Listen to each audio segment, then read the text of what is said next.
What up, my friends? Welcome back to my channel. In today's video, I wanted to share with you 5 previously loved, turned into family favorite recipes over here. All 5 of these recipes are super easy to throw together, and I have a good variety of different styles. We've got like a slider recipe, we've got a sheet pan recipe, we've got a crock pot recipe, and then I have 2 one-pan wonders, which if you guys have been here before, you know that's my fave. Limited dishes is what I am all about. So I've got Mississippi meatballs in the crock pot. I have some delicious Monte Cristo sliders that have turned into a favorite over here. And then our 2 one-pan wonders are a jambalaya and a cheddar chicken orzo. And last but certainly not least, one of the ones that I think gets made the most in this house because it's so simple, we're gonna do a sheet pan meal with bratwurst and roasted vegetables. I have shared every single one of these on my channel before. They're ones that we make constantly, so I wanted to have a home for them. That way, if you're looking for some quick inspiration for a variety of fun, fast weeknight meals that are family friendly, I have you covered. If you happen to be new here, hi, how are you? How's the family? My name is Kate. Over on this channel, I do a lot of meal inspiration, so if you have a hard time coming up with a meal plan for your family, please feel free to check out the rest of my channel because I have so many recipes that I'd love you to see. And if you end up enjoying the vibe while you're here, I'd love it if you'd subscribe. All right, without further ado, let's dive into those recipes. Okay, friends, we are gonna be making some Monte Cristo sandwiches. And the first thing I'm gonna do is mix up a Dijon mustard with some mayonnaise for myself. So I'm gonna do like about 1/4 a cup of mayonnaise and then a couple tablespoons of Dijon mustard. John and I are both not big fans of Dijon mustard. So if you are, you could do heavier on the mustard and less on the mayonnaise, or you could do even amounts of each. But I wanted to go a little more mayonnaise than mustard. We do like it in situations like this, but we just don't like it to be too punchy of a flavor. Okay, so I'm gonna set that on the side for myself. The other thing I'm going to do to save myself a step for after is I have this butter right here that I melted. This is 3 tablespoons of butter. I'm just gonna add a little maple syrup to it. And then I'm gonna mix that together with the pastry brush we'll be using in a second and just set this on the side for myself too. All right, now we have these King's Hawaiian sliders. Mine is a 16 pack. The recipe calls for a 12 pack. So I'm gonna have a few sliders left over, which is fine because we can make sandwiches and stuff during the week. But I am just gonna go ahead and cut the whole thing for myself while I'm doing it.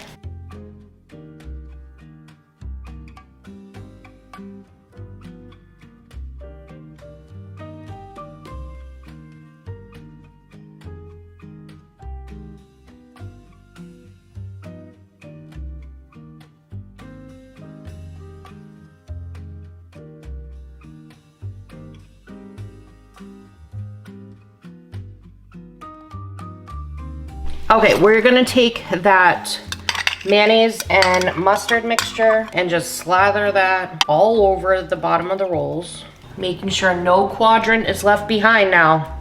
Looking beautiful. Okay, now I have Gouda cheese going down. Gouda, rocking everywhere. We're gonna end up with 3 slices of Gouda. What I'm gonna do is take 1 full slice, get it in half there.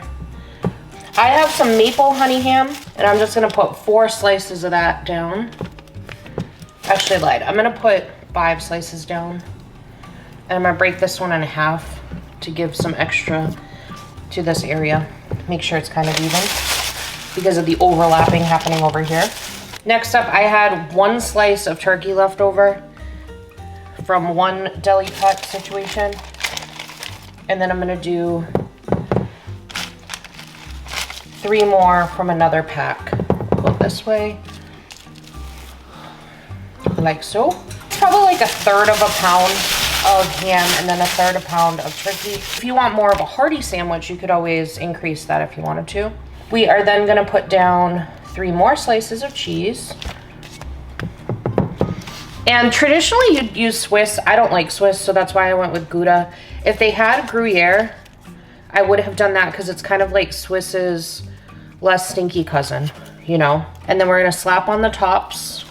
All right, now we're gonna take that butter maple syrup combo and we're gonna brush that on the top there. Okay, and then there's a little remaining, so I'm just gonna pour that kind of in those crevices there. Okay, now this next step, I'm gonna be putting some everything but the bagel seasoning over the top of this, but I do wanna give a heads up that we are gonna end up topping this with some powdered sugar. I am the type of person that loves like a sweet and savory combo. If you're not like that, you might wanna just skip this step and just do the butter topping. Okay, so I got the foil on there. I'm gonna bake this for about 15 minutes, just like this. Then I'm gonna take the foil off and let it cook for about 5 to 10 minutes to allow it to get gold.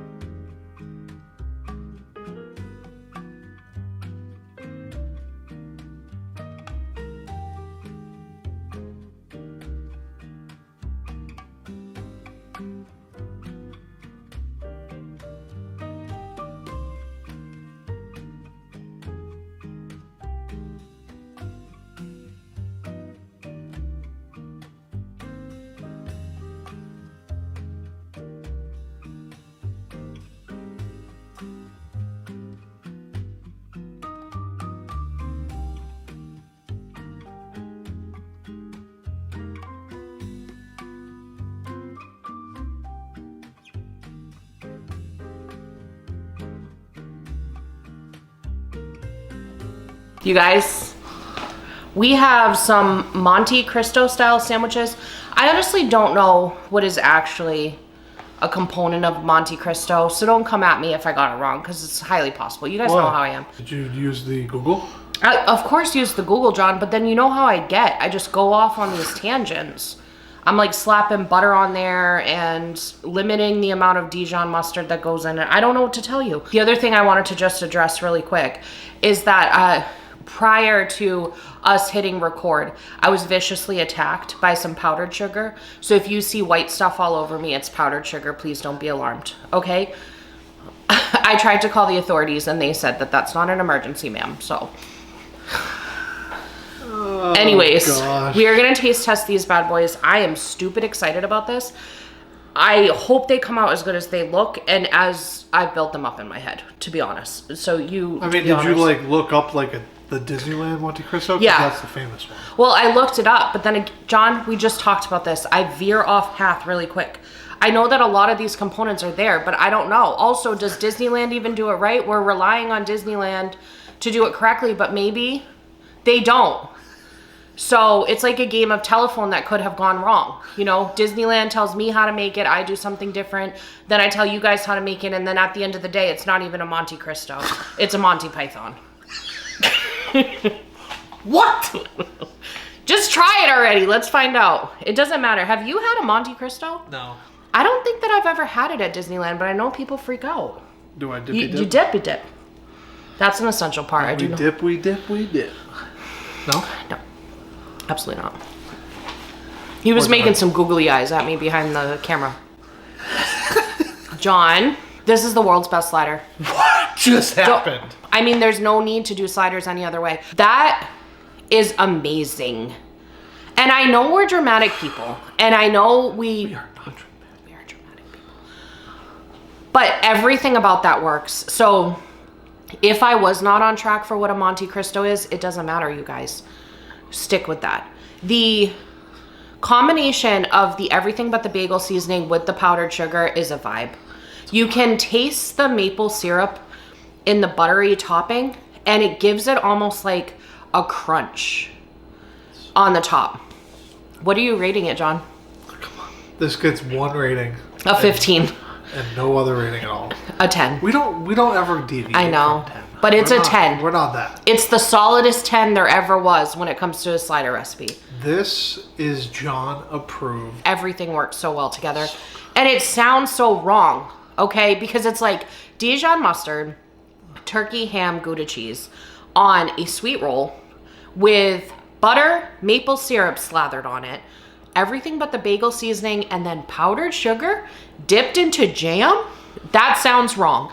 It sounds like the episode of Friends when Rachel makes the trifle. Ah! That's what it sounds like. Listen. If the trifle were a sandwich, it would be this. Good. Yeah.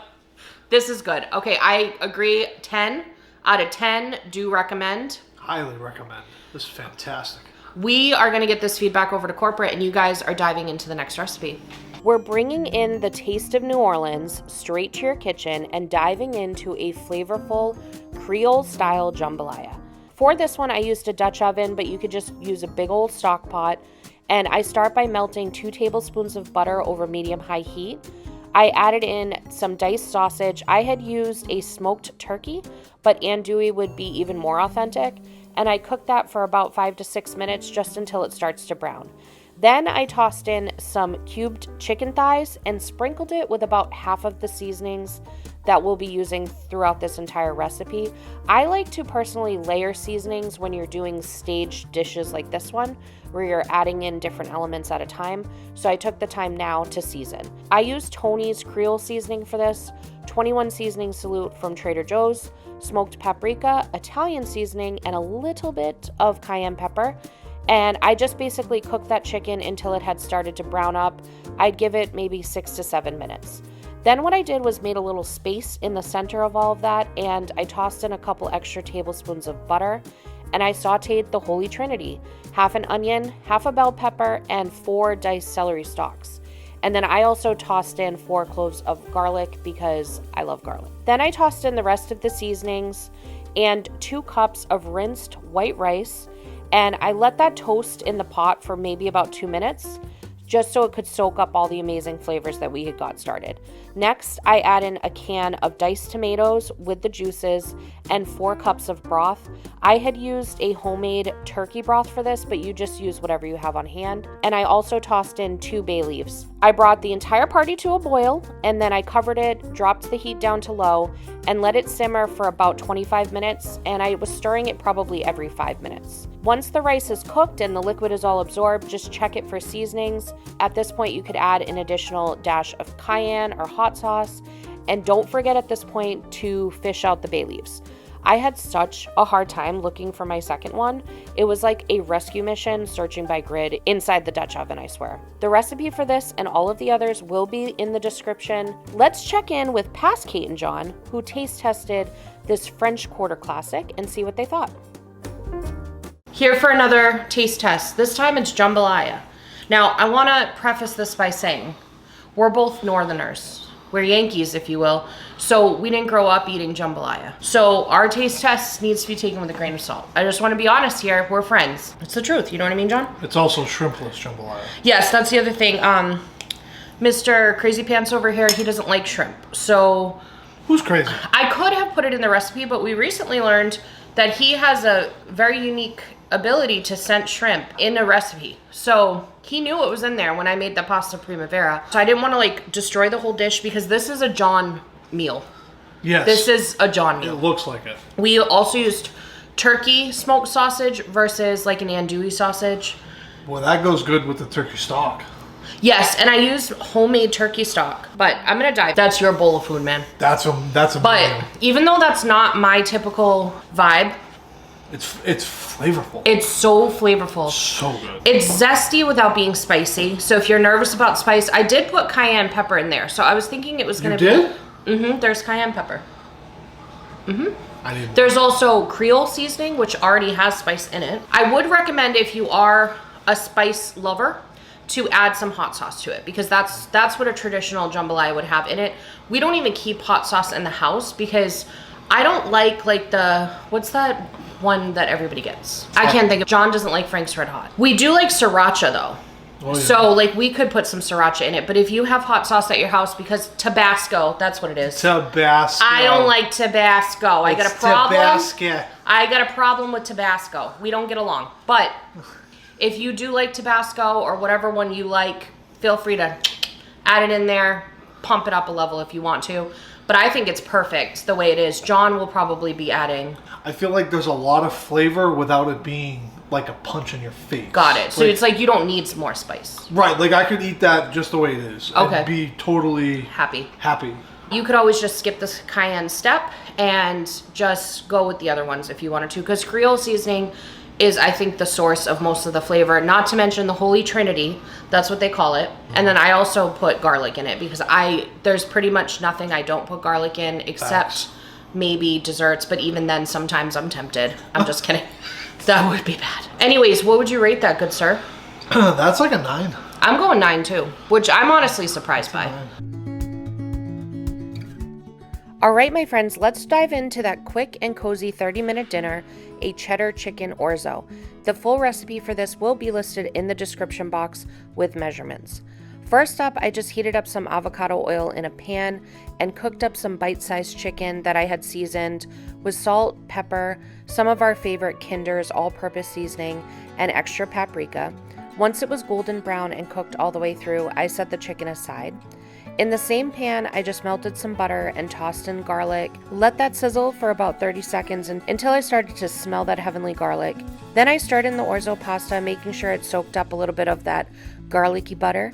And then I add in chicken broth and let it simmer for about 7 minutes or so, making sure to stir it often because the orzo does stick very easily to the bottom of the pan. Now I added the veggies, so I stirred in broccoli and kale. You can use whatever you'd like, and it can be fresh or frozen. I cooked it until those were tender.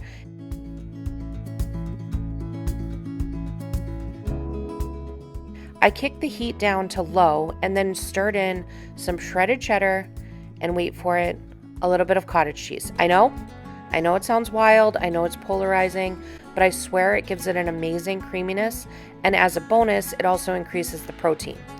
So after that, I just let everything marry together. I gave it a taste, adjusted the seasonings, and then added the chicken back in.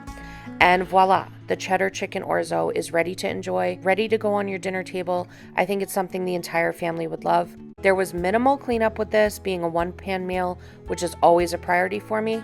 I hope you enjoyed it as much as I do, and don't forget to grab the recipe in the description box down below. Next up is a sheet pan bratwurst with golden potatoes and carrots. This combination of items is no stranger to us. It's one of our go-to meals we love to turn to when we don't want the mental load of deciding what's for dinner. I recommend having something like this where you always have the ingredients on hand, so if you're trying to figure out what's for dinner, you know exactly what to throw together. This time, I gave it a little extra sass with a special garlic honey mustard sauce. I started by preheating the oven to 400 degrees, and then I just dumped the baby carrots exactly as is, right on the sheet pan, and I diced the potatoes in halves or quarters depending on the size of the tater. I chopped my sausages into chunks and then slapped those in there with their friends. Then, this is the hardest part, just whisking together a simple sauce. It's avocado oil, honey, Dijon mustard, garlic, lemon zest, lemon juice, all-purpose seasoning. I like to use the Kinder's cowboy butter, and some salt and pepper. Just check the taste on this and increase the honey if you want it to be a little bit sweeter.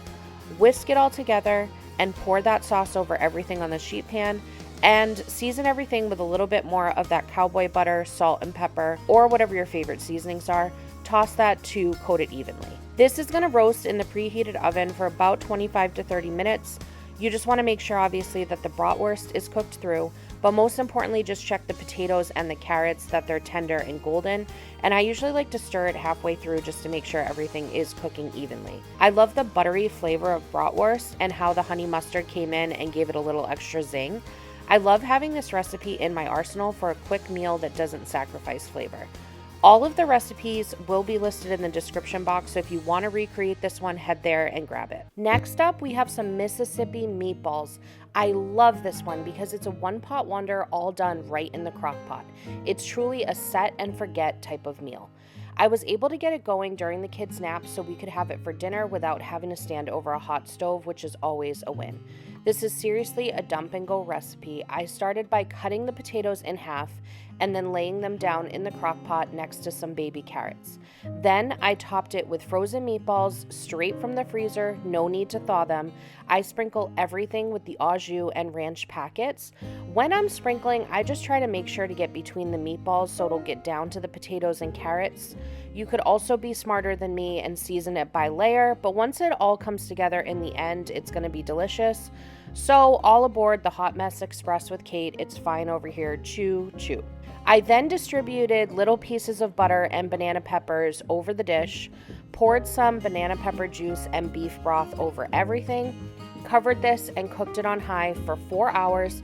The longest part of this is just making sure that the potatoes and carrots become fork tender. We did yet another taste test, so let's see the results for that. Ooh, here it is. Okay, John, hello. Show your friends what you got there, John. Got some Mississippi meatballs. We did some potatoes and carrots. What makes it Mississippi meatball? Because it has the au jus packet and the banana peppers and the ranch packet. That's what creates Mississippi anything. Oh, okay. Yeah. So that's it. Is that like all they cook with in Mississippi? I guess so. Yeah, I guess they have nothing else. They don't eat spaghetti. They don't eat anything else. Nothing. They just go with Mississippi stuff. Just Mississippi stuff. Every If it's variation. Not, yep. Okay. Yep. Got it. It's probably really hot, so please be careful. Too hot. Hot. Hot. Hot. So hot. So hot. So good, but so hot. I feel like it just hurt the meatballs, and it like when you bite into it, it's like an explosion of flavor. Like this, like soaked into it. Yeah. That's Like of the annoying. Mississippi things that we've made, where's this ranking? Because so far we've made Mississippi roast, which is like the typical. Yep. But it's been a while since we made that. I've made Mississippi chicken. I made that Mississippi meatloaf a few weeks ago, and then we got these Mississippi meatballs, and I think that's it. I think that's all the Mississippi I've done. I think this is like a solid 8. Yeah. I mean, I think it's up there with the chicken. I think the chicken was my favorite. Yeah. Yeah. The chicken is good when you put it on, like, I think we put it on sliders one time. Yes. And I think that's why you liked it so Yeah. much. My thing is this. Okay, here's my problem with the Mississippi stuff. Is that you have like the potatoes, so that's like your starch. Oh, it's really good. Or too hot. No. Really good. Yeah. Because it like soaked up the thing. My God. Oh my God. Wow, John. Here's my thing though, okay? It's got all that like gravy, juicy goodness in there. Uh-huh. So it's like, I want this over rice. But then it doesn't make sense because the potato is the starch. Right. And potato seems like it makes sense. It makes sense to me because I just had it and it's delicious. Yeah. But it's like that sauce, I just want to like swim in it. You want to swim in it? It's quite hot. And then pour it all over rice. I would advise against not Yeah. swimming in that. Now that you had that potato, did that get an extra half point or Yep, something? 8.5. Yeah. 8.5. That meal is an 8.5. I love how I know you. That meal is an 8.5 all day. All right, well, thank you for your feedback. We're sending it to corporate. All right, you guys, thank you so much for spending part of your day with me. It means the absolute world to me. I hope I delivered whatever you needed when you clicked on that thumbnail, and I hope you have a magical day. Bye.